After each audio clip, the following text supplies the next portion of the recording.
ये तो हम सब जानते हैं कि हर चीज परमाणुओं से बनी है, लेकिन कभी ये सोचा है कि ये सब परमाणु बस यूं ही अलग अलग क्यों नहीं तैरते रहते? क्यों ये आपस में जुड़ते हैं, मॉलिक्यूल्स बनाते हैं और फिर हमारे चारों ओर की ये पूरी दुनिया? इसका जवाब एक बहुत ही फंडामेंटल फोर्स में छिपा है।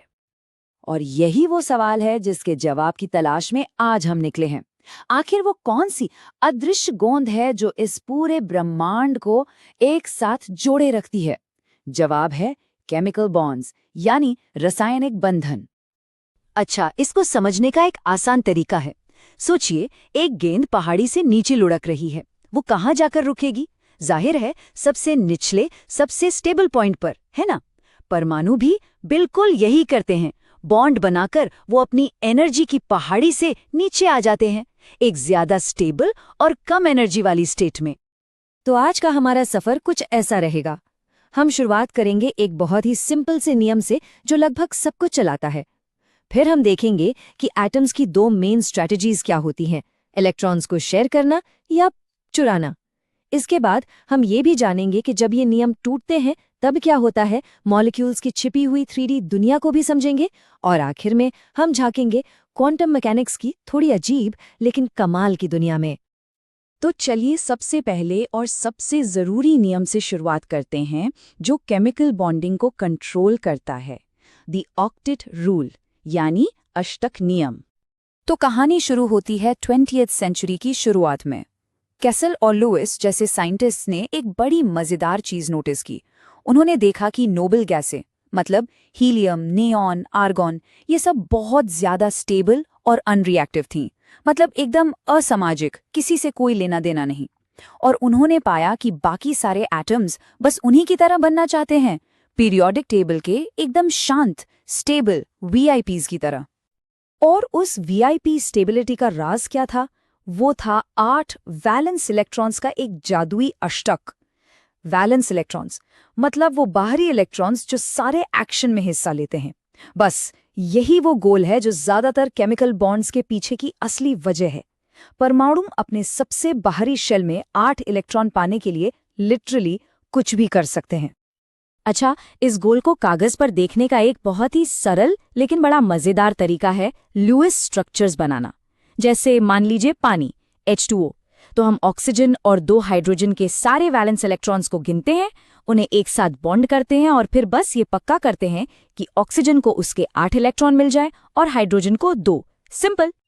तो सवाल ये है कि एटम्स अपना ये अष्टक पूरा करने का गोल हासिल कैसे करते हैं? इसके लिए वो मेनली 2 स्ट्रैटेजीज अपनाते हैं। या तो वो इलेक्ट्रॉन चुराते हैं या फिर शेयर करते हैं। आयोनिक बॉन्ड ये एक डकैती जैसा है।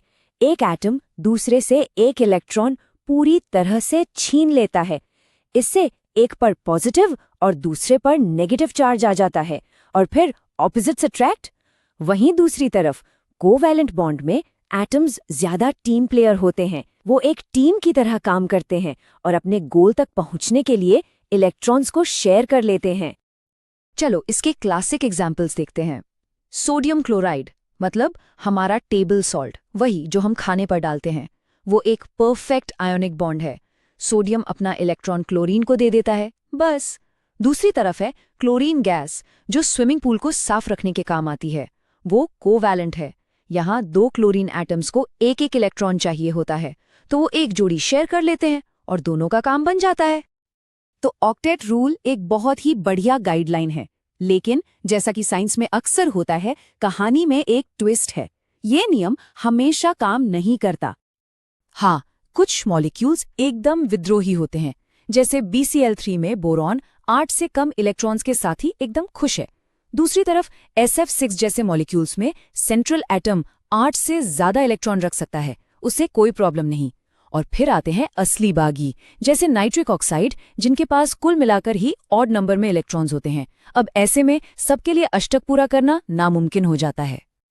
और एक और दिलचस्प पहेली तब सामने आती है जब कोई एक लुईस स्ट्रक्चर किसी मॉलिक्यूल के असली बिहेवियर को समझा ही नहीं पाता। और इसका सबसे बढ़िया एग्जाम्पल है ओजोन। देखिए, अगर हम कागज पर ओजोन का स्ट्रक्चर बनाएं तो हमें एक सिंगल बॉन्ड और एक डबल बॉन्ड बनाना पड़ेगा। इसका सीधा सा मतलब हुआ कि 8 बॉन्ड लंबा और दूसरा छोटा होना चाहिए। लेकिन असली दुनिया में एक्सपेरिमेंट्स बताते हैं कि दोनों बॉन्ड की लंबाई बिल्कुल एक जैसी है। ये तो एक केमिस्ट्री मिस्ट्री हो गई। थ्योरी कह रही है कि बॉन्ड अलग होने चाहिए, पर सबूत कहता है कि वो एक जैसे हैं। तो आखिर यहाँ हो क्या रहा है? इसका जवाब है रेजोनेंस यानी अनुनाद। इसको ऐसे समझिए, जैसे नीले और पीले रंग को मिलाकर हरा रंग बनता है। जो रिजल्ट है वो न तो नीला है न पीला, बल्कि कुछ बिल्कुल नया है। ओजोन का असली मॉलिक्यूल भी किसी एक तस्वीर जैसा नहीं है, बल्कि वो सभी मुमकिन तस्वीरों का एक रेजोनेंस हाइब्रिड है। असल में इलेक्ट्रॉन एक जगह टिके ही नहीं रहते, वो पूरे मॉलिक्यूल पर फैले हुए होते हैं। तो अब तक हम कागज पर 2D में बात कर रहे थे, लेकिन मॉलिक्यूल्स फ्लैट तो होते नहीं। तो चलिए अब 3D दुनिया में चलते हैं और देखते हैं कि ये बॉन्ड्स मिलकर असल में कैसी शेप्स बनाते हैं। और यहाँ एंट्री होती है VSEPR थ्योरी की, यानी valence shell electron pair repulsion theory. इसका आइडिया बड़ा ही सिंपल है। ये इलेक्ट्रॉन्स के लिए एक तरह की सोशल डिस्टेंसिंग है। क्योंकि सारे इलेक्ट्रॉन्स नेगेटिव चार्ज वाले होते हैं, तो वो एक दूसरे से जितना हो सके दूर रहना चाहते हैं। लेकिन कहानी में एक और मोड़ है। सारे इलेक्ट्रॉन पेयर्स एक जैसा बर्ताव नहीं करते। जो इलेक्ट्रॉन्स बॉन्ड नहीं बनाते, जिन्हें हम लोन पेयर्स कहते हैं, वो ज्यादा जगह घेरते हैं। वो थोड़े कह सकते हैं असामाजिक होते हैं और बॉन्ड बनाने वाले इलेक्ट्रॉन्स को ज्यादा जोर से धक्का देते हैं, जिससे मॉलिक्यूल की फाइनल शेप ही बदल जाती है। और इस अलग अलग धक्के का असर जबरदस्त होता है।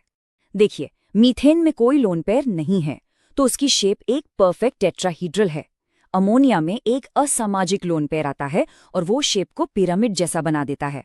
और पानी में 2 लोन पेयर्स होते हैं और वो बॉन्ड्स को और भी ज्यादा धकेलकर उसे एक मुड़ी हुई यानी बेंड शेप दे देते हैं। और ये सिर्फ एक छोटा मोटा बदलाव नहीं है, ये मॉलिक्यूल के बिहेवियर को पूरी तरह से बदल देता है।